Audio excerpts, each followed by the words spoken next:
Buenas tardes, bienvenidos a Educación y Conciencia. Soy Conchita García, comenzamos.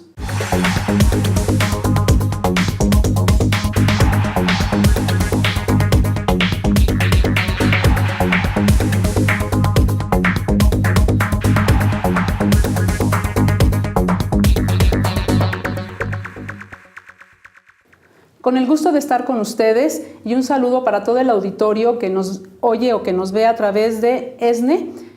Hoy en Educación y Conciencia hablaremos de un tema muy importante que es precisamente la educación del siglo XXI. Y para ello hemos invitado al maestro en educación, Pedro Landaverde, que además es un gran amigo y tiene 35 años de experiencia en el ámbito educativo. Entonces, bienvenido. Hola Conchita, ¿cómo estás? Qué gusto. Pedro. Muchas gracias por invitarme. Saludo a tu auditorio.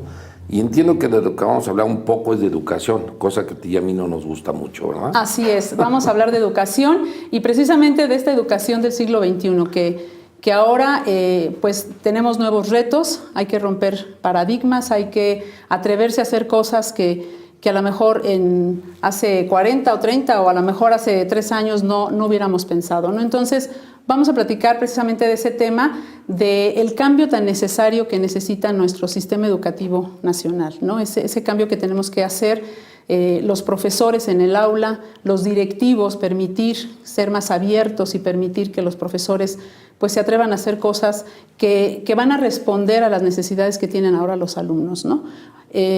Yo veía que en todos los ámbitos profesionales, si nos vamos a lo mejor 50 años para atrás, un médico y ahora hay un cambio enorme, ¿no? Con la tecnología, las operaciones, cómo se hacen ahora, cómo se hacían hace 50 años, o un arquitecto o un ingeniero, cómo tenía que construir sus edificios y desde el respirador, ¿no? Y hacer todos los planos.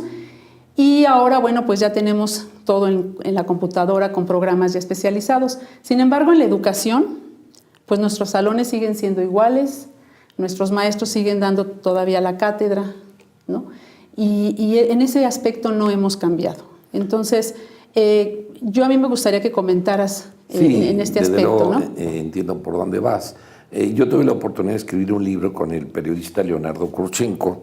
El libro lleva por título El desafío del maestro en el siglo XXI.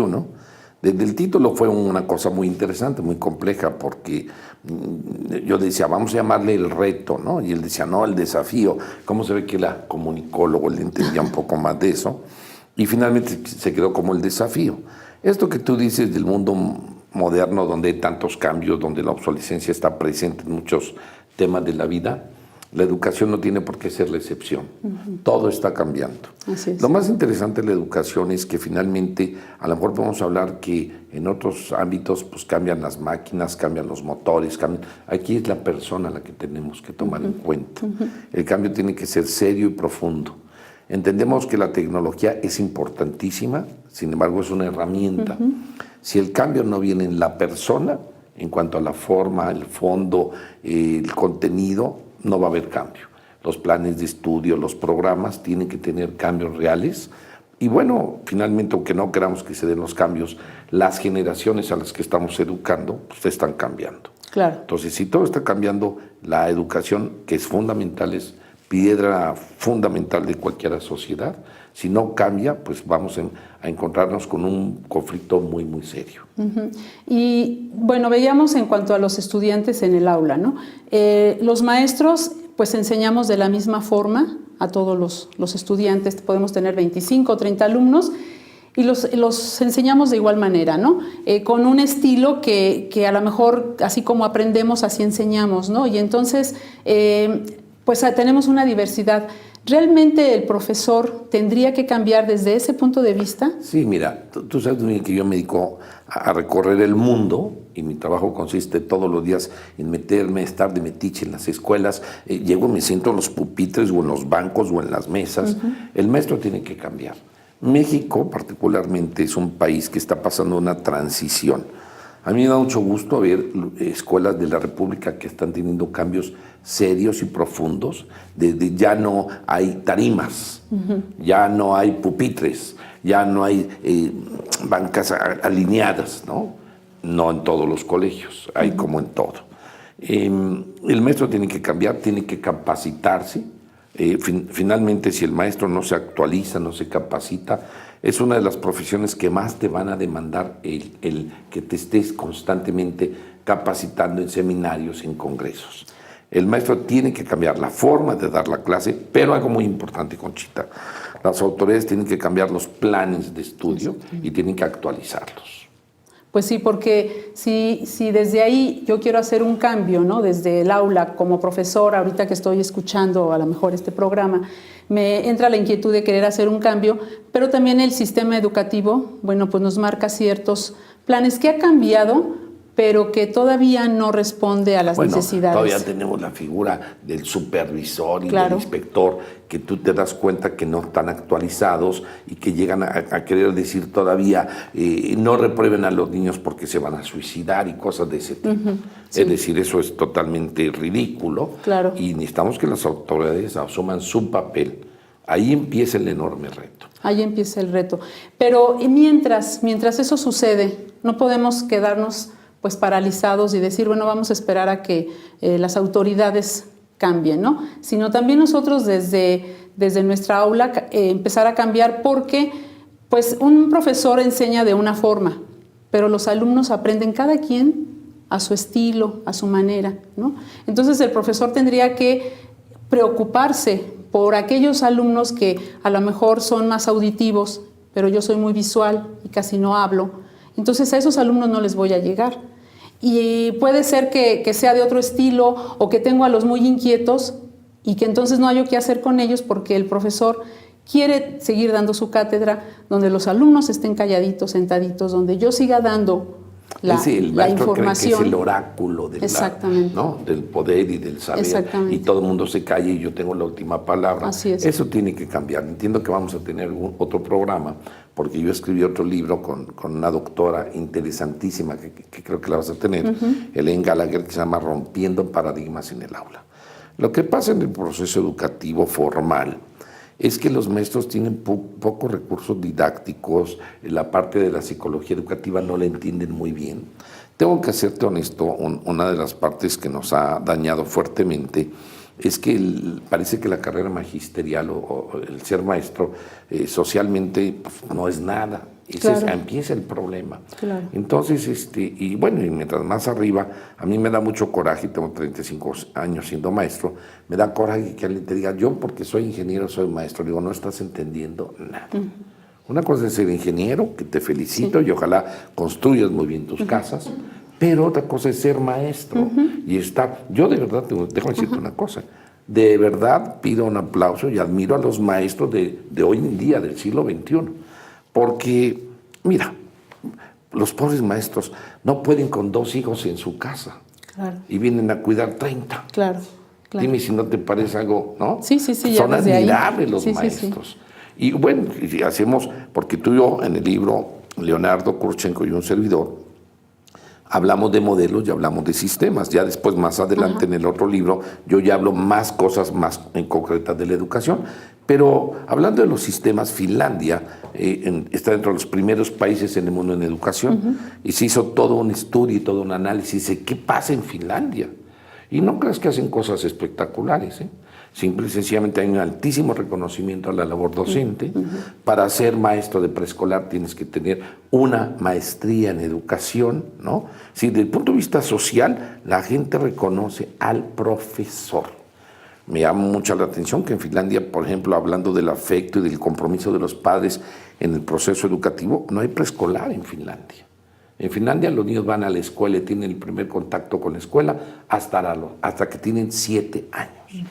Y toda la legislación de Finlandia está enfocada a que el papá, aunque trabaje, así como la mamá, tiene derecho a salir y la prioridad es en la educación de los niños. Creen mucho en eso. Pues porque es precisamente ese es el tema, ¿no? O sea, la educación es lo que va a marcar a un país, ¿no? Si nosotros tenemos ciudadanos educados, bueno, pues crecería, ¿no? Crecería mucho en muchas cuestiones económicas, podríamos disminuir la violencia, podríamos disminuir la corrupción y tantas cosas que aquejan a nuestro país y a muchos otros países, ¿no? Pero tú viste lo que dijo ayer la ONU del tema de la educación en México. Particularmente dice que México es su carencia más grande y estamos en la crisis. Y es real. Es decir, habría que hacer un análisis serio y profundo de a quién le interesa que no estemos bien educados, bien preparados y bien capacitados. Ese es un análisis. Bueno, ahora sí, no me quiero meter a política, pero tenemos el sindicato de profesores más grande de toda Latinoamérica. Un sindicato de 1,5 millones de profesores. Entonces, esto te tiene que llevar a una reflexión de qué está pasando. Y ahora que llegué y platicábamos antes del programa, comentabas algo de los padres de familia. En tanto no entendamos que la educación es un proceso, no solamente de enseñanza-aprendizaje, sino de educar en valores. Es que todo lo que estás diciendo de la corrupción, de la familia tiene un papel muy, muy importante. Y yo creo que tú pensarás igual que yo, ¿no? Sí, y fíjate que desafortunadamente muchas familias ya delegan esa formación en valores a la escuela, ¿no? Ahí está mi hijo, edúquenmelo porque para eso pago, ¿no? Entonces, platicando con unos padres de familia, ahorita había una señora que decía, es un 80-20, pero el 80 es nuestro, no el 20, sino el 80, ¿no? Y si yo quiero tener un hijo en valores, yo soy la primera que tengo que empezar. Entonces, yo le decía, vamos a hacernos aliados, o sea, no tenemos por qué ser enemigos, o sea, vamos a aliarnos para sacar a estos niños adelante, ¿no? Con todo lo que están viviendo y les está tocando vivir, porque desafortunadamente, bueno, pues hay, así como estamos en una crisis en lo que es la educación, también estamos en lo que es valores, ¿no? Y pues hay muchas familias que están disfuncionales, ya es... tenemos muchos alumnos donde los abuelitos son los que se hacen cargo de los hijos, o donde es la mamá, o donde es el papá, o a veces ni siquiera ninguno de los tres, ¿no? A veces están con un tercero que nada tiene que ver en parentesco. Sí, pero esos ¿no? son los cambios. El romper el paradigma es entender ese tipo de cambios que ni tú ni yo podemos hacer nada. Lo que sí tenemos que hacer es entenderlos, interpretarlos y acoplarnos. Hoy, entender la familia ampliada. Exacto. ¿No? Ya no es, tú sabes muy bien que yo pertenezco a una familia que somos 17 hermanos. Así es. Todos del mismo papá y la misma mamá. Sí. Pero éramos personajes muy, muy diferentes donde nuestros padres nos educaban con la pura mirada, con la pura ceja. Es decir, han cambiado muchas cosas. Mira, nosotros tenemos ahora, hablando de educación, un programa muy interesante de relaciones en las empresas, relaciones intergeneracionales. Porque lo que fuimos educados nosotros en un contexto, los jóvenes de ahora no son malos, Eso hay que subrayarlo. Sí. Es otra dinámica y los educadores no lo están entendiendo. Queremos tener el típico maestrito que llega, que se para. Yo me impresiona. Fui a una escuela, jovencitas de 6º año de preparatoria. Llegué yo, me paré en la puerta, es un colegio religiosas. Y las 40 señoritas que estaban ahí se paran todas así. Buenos días, profe Pedro. Yo dudé si entraron, ¿no, Conchita? Sí. Yo dije, no, pues habré venido a una escuela de tontitas, ¿o qué es esto, no?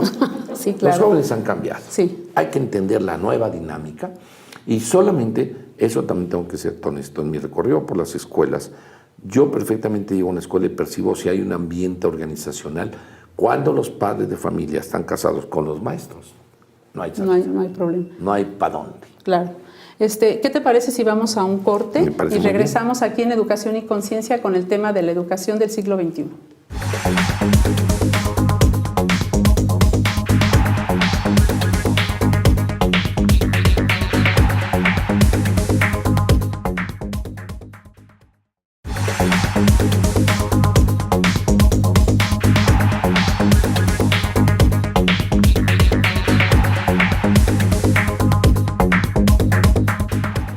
Regresamos aquí en Educación y Conciencia con el tema de la educación del siglo XXI.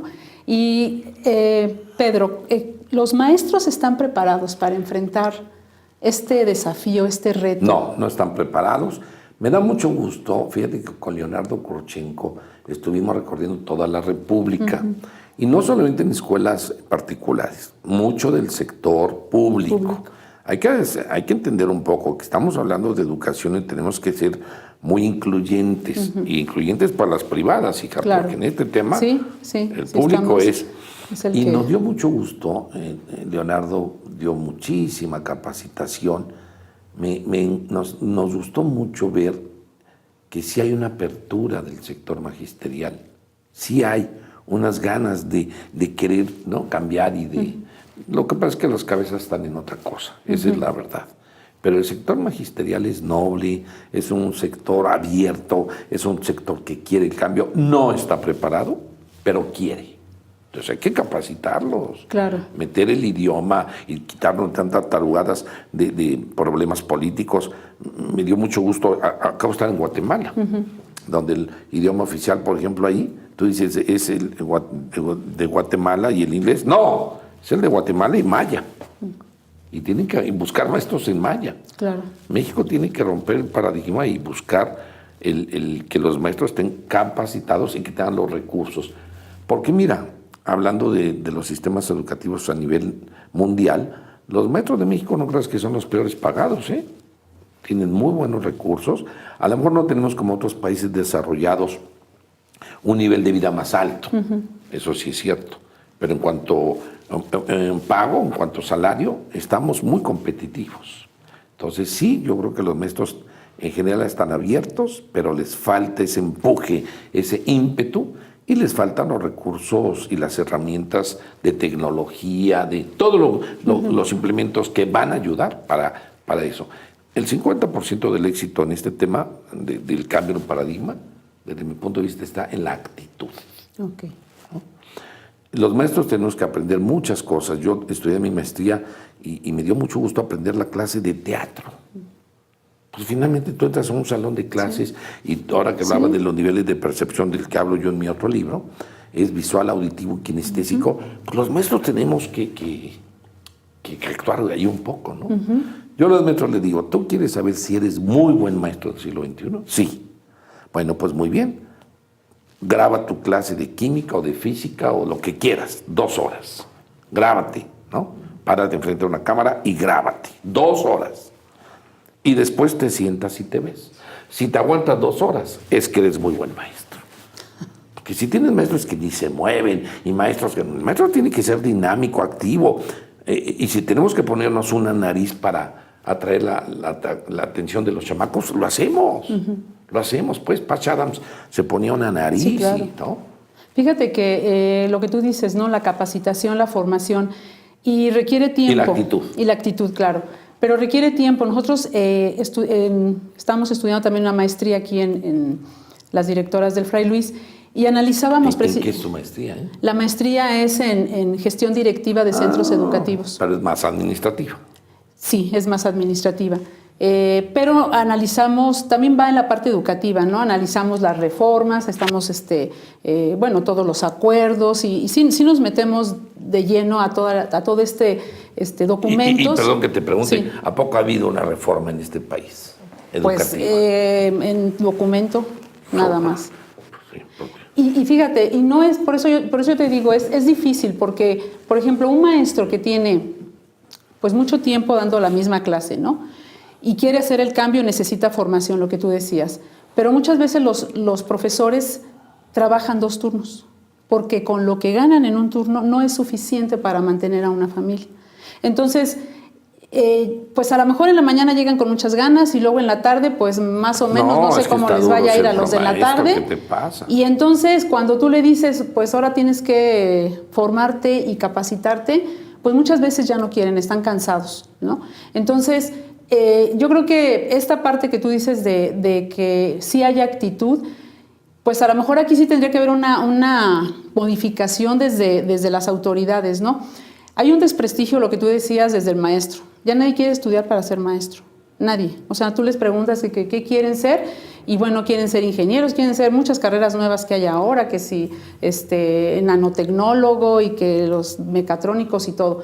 Pero nadie te dice, no, pues yo me voy a ir a la normal porque quiero ser maestro.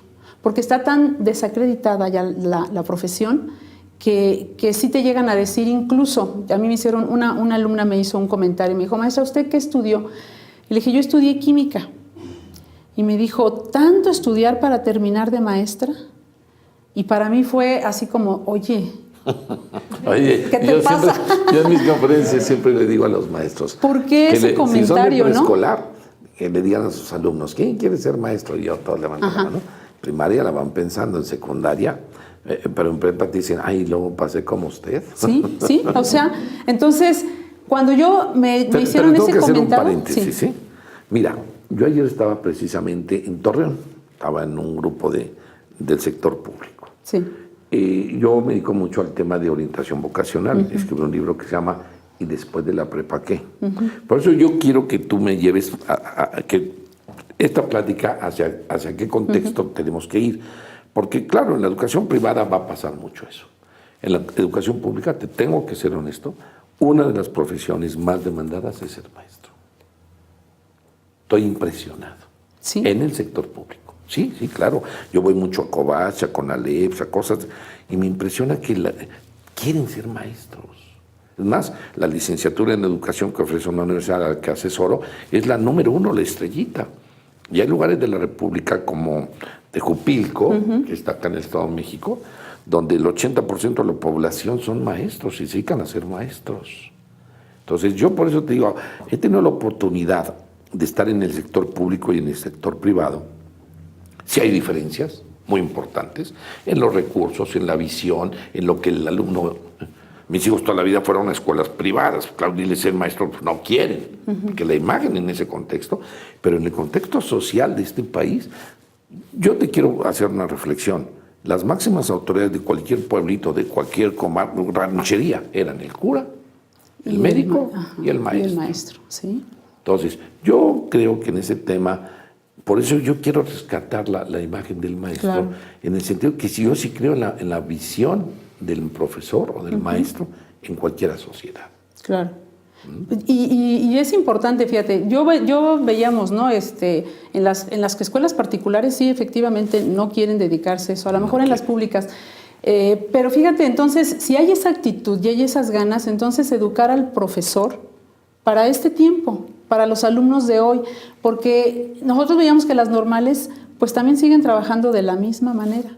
Entonces vamos a ser más maestros de lo mismo, ¿no? No quieren que hagamos cambios, pero el maestro que está dando en la normal sigue con sus clases tradicionales. Entonces, de cómo tienes que formar a un profesor, si es que hay maestros que lo quieren hacer, precisamente dando este cambio, este brinco para poder satisfacer las necesidades de los alumnos de ahora.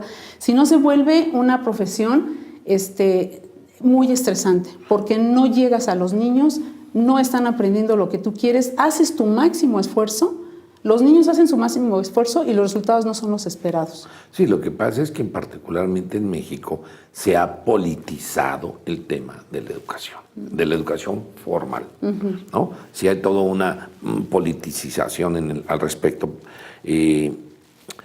Tenemos que cambiar muchas cosas, por ejemplo, los sistemas de evaluación.